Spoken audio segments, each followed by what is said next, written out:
Hi, I'm Stefan, the BMW DIY guy, and I'm back here at BMW Seattle because I want to give you a walk around on the brand new 2025 Z4 from BMW.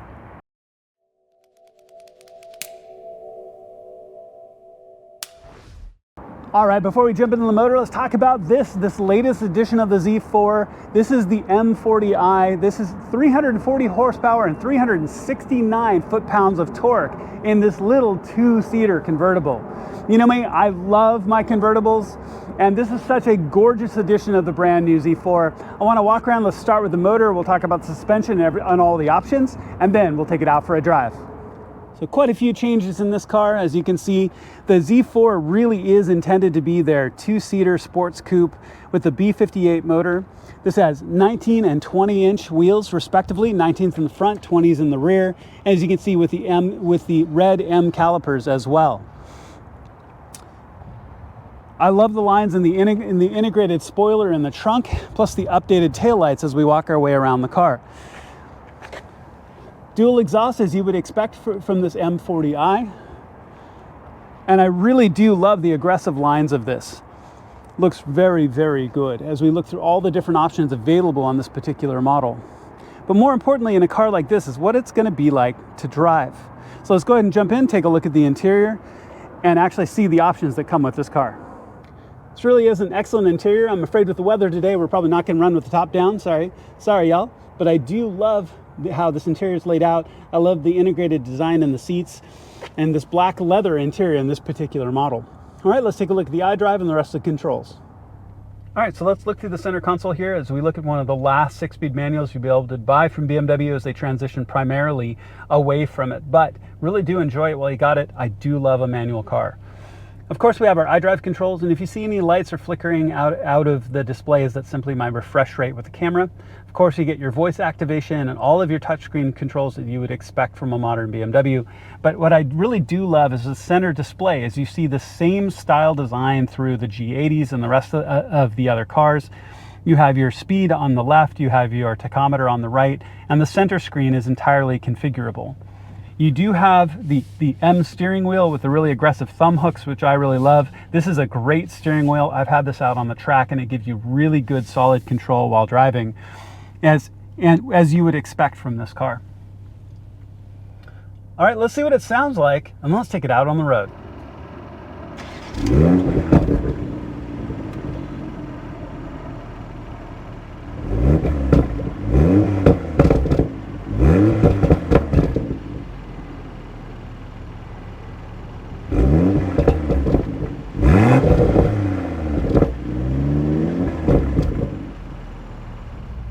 All right, so I'm really excited to take the Z4 out. This is gonna be an interesting experience considering this new model.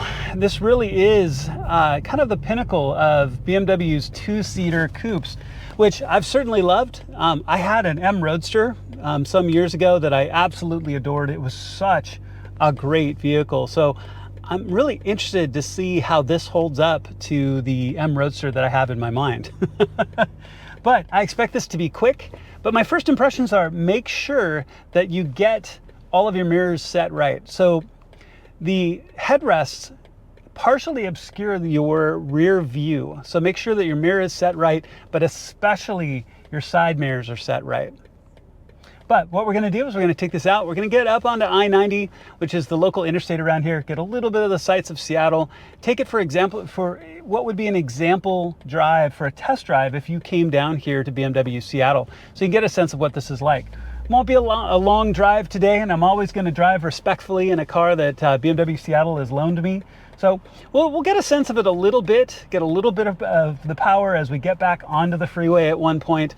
But at the same time, we're also going to be careful on what is kind of a cold and rainy winter day here in Seattle. So we're going to be careful with this, but at the same time, try to get a sense of what the car is like. All right, so let's take it out, and I'll show you the sights and sounds of Seattle.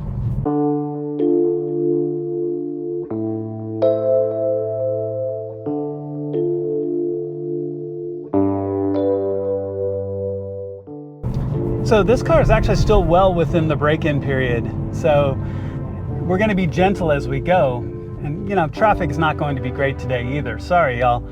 But I do love this on-ramp here on Interstate 90, and if you're from around the country or somewhere else, this is actually the far west end of Interstate 90, where you can go across the entire country on this same interstate. So if you haven't seen it before, here's the far end. Traffic today looks like it's going to be a bit snarly, which is kind of disappointing, but I do like this getting onto the freeway right here, because this turn, the left-hand turn here and the right-hand turn that's coming up, are really interesting at speed. They're kind of off camber for how sharp these turns are, and I really enjoy them for getting onto the freeway, so you get a sense of kind of body roll in the car. And I'm not driving too overly aggressively, but you drive around them and get a sense of how the car is going to handle on a little bit sharper, a little bit more, a little stronger control input coming through this corner. So it is a rainy winter day here in Seattle. Traffic is not the best, so I apologize for that, but this is a good sense of what it's like to take this for a test drive. Now, what I do find interesting is how stiff this clutch is. And again, this is the 6-speed manual, and this clutch is shockingly stiff. It's actually stiffer than the manual clutch in my G87 M2, which I find really intriguing. Now, one thing I'm going to point out with this car that just went by on our right, because of the way the convertible top is designed, and this being a 2-seater convertible, visibility, it can be a little bit of a challenge outside of the back.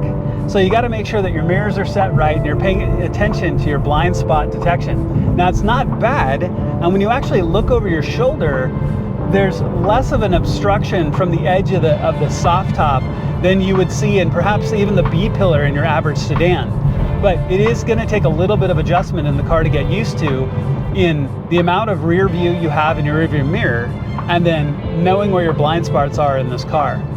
The other thing I would recommend that I did is I ran the seat down as far as it could go, because in my case I was sitting up a little bit high, so I felt like about the top 25% of my vision was obscured by the top itself, by the line of the windshield on the top.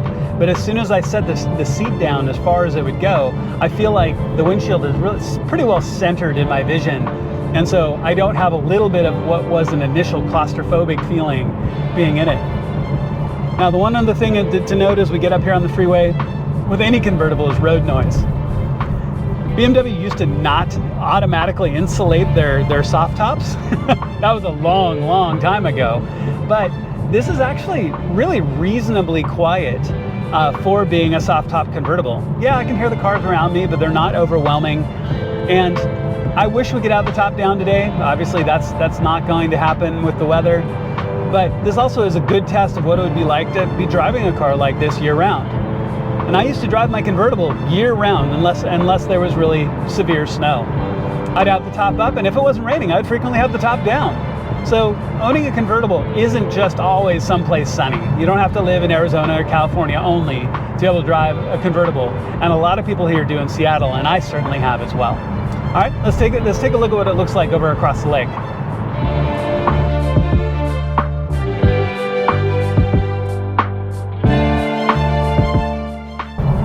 All right, so, and again, if you're not familiar with Seattle, this is the famous floating bridge here of Interstate 90 across Lake Washington. The center section of the bridge is literally floating on the lake. So it can be interesting out here in bad weather, let me tell you. But I also really like this bridge going across because there are all the expansion joints in between, and we're going to run over several as we go here. One's coming up. And I really think it's a good test of the suspension of the car. What's it going to feel like using this as a daily driver? What's rough roads going to feel like? What a bumps going to feel like? And I really like this bridge for this, because right here, yeah, really, really nice. Just bumped over it really smoothly, absorbed the bump, you could feel it, and it was gone. There was no lingering sense of sensation of the body moving at all. So I think it's going to handle it pretty well. And unless you're hauling a lot of groceries, this really could be a very effective daily driver.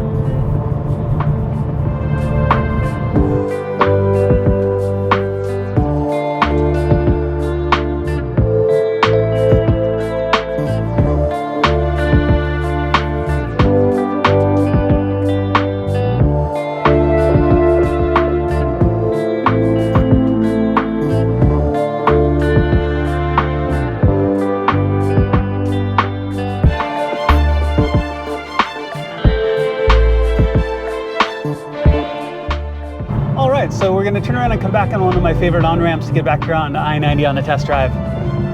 And all in all, this has been a really comfortable drive. I am surprised on how quiet the Z4 is.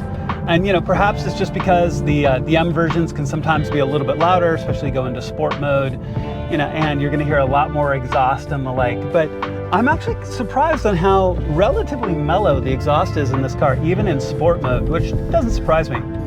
And arguably, this has one of the best motors a BMW has ever made in this car, so it doesn't surprise me on how well it performs. All right, so here's the on-ramp. We're not going to go too crazy because of it being wet today, but let's check it out. A little bit of tire slip, a little bit more tire slip. Yep. And we'll use positive acceleration to get past the big dump truck that's on I-90 here. So yeah, I mean, that was about as hard as we could get with a car that's not in break-in yet, and then also due to weather conditions. But quick. What engine noise and what exhaust noise you could hear was good. It has a good, nice, deep growl to the note, which is really positive. And that was quick. And I really wouldn't expect any less. I mean, the B58 motor is excellent, and it's why you see it in so many models. And for those of us in the enthusiast community, you can do absolutely crazy things to the B58 motor. So just something to keep in mind. All right, so let's loop back. I'll take you back across the bridge and back to the dealership. And like I said, just for a sense of what it would be like to go and test drive this yourself.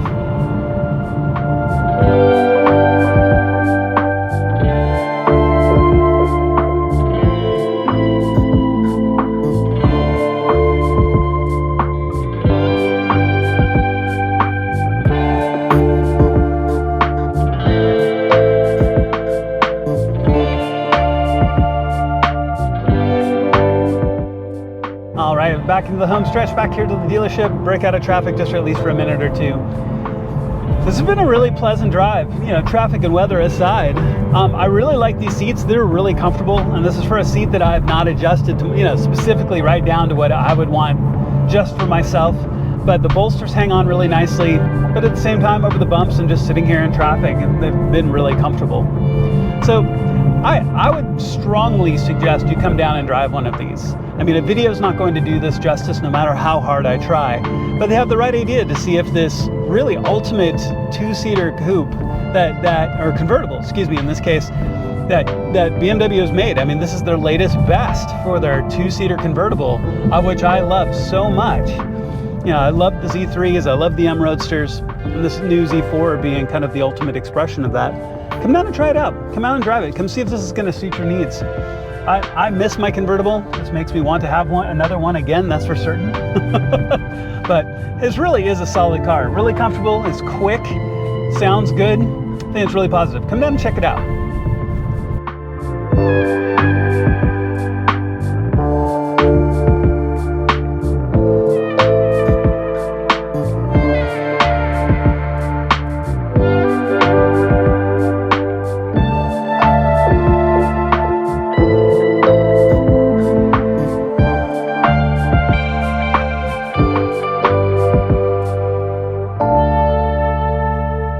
So back to the dealership. These are never long enough. I would love to have this car for a couple of days, get a sense of what it's really like, be able to drive it a little bit more spiritedly, a little bit more open road, a little less traffic.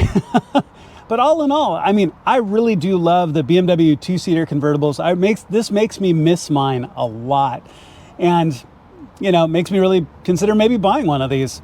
So make sure to come down, check it out. I'm really grateful for BMW Seattle to give me this opportunity to get hands-on with a car that is very, very popular.